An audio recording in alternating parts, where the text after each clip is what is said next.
Ray, we've got to start talking about Arsenal. Can't keep them out of the news at the minute. They can't seem to sign any players. What's going on?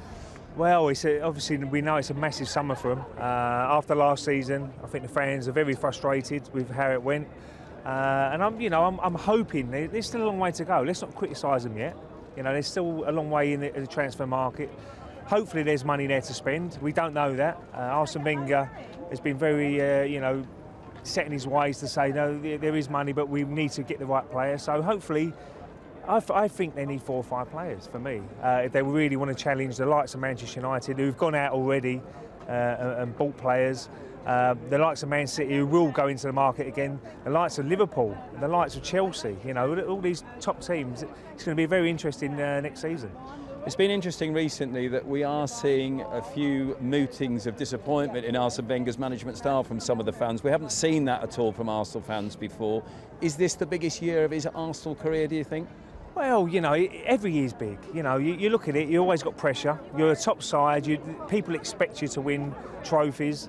And every single manager in that Premiership is under pressure to win something. Definitely the top 5 sides anyway. So I think it's going to be a hard season for him again.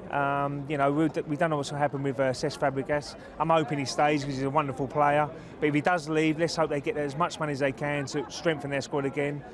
But, football is a funny game sometimes, and out of the blue, Arsene Wenger might find 3 or 4 great players that really make them challenge next season. So I'm not worried because I know there's still a long way to go in the transfer market.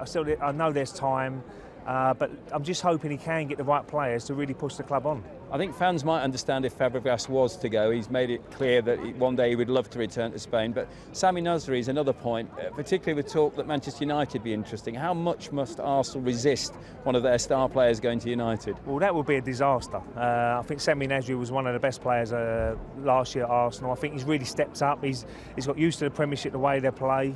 He's got tougher as a player, and I thought he was excellent last season. So to lose both, if they do both go, it'd be a disaster for Arsenal. It really would. And then there's big work to be done from the manager and the backroom staff. But I'm hoping Sami Nasri looks at Arsene Wenger. He's really brought his career on, and says, look, I really like working with the manager. I want to stay another year, another 2 years, another 3 years, and try and because Arsenal is a great club. There's no doubt in that. And we've seen the likes of Dennis Bergkamp when I played, stay there for 10, 12 years.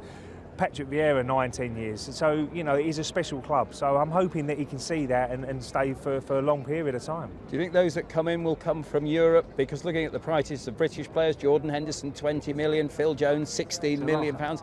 Can Arsenal afford to go for British? I've always said Gary Cahill, be a perfect signing for Arsenal at Bolton. Depends on how much money he is though. Arsene Wenger's always been in that policy. He can get the similar sort of player for 5 million cheaper, who does the same sort of job. So it's going to be interesting whether we need, next season will be very interesting. Jack Wilshere had a great season. Ramsey, if he has a good pre-season, he's going to be vital next season as well. So there's British players in that midfield area. I know they're very young, but I'd love to see a couple of more coming in. There's no doubt in that, but it's all on the money. If Arsene Wenger knows he can get a better deal somewhere else and save the club £5 million, I think he would do that.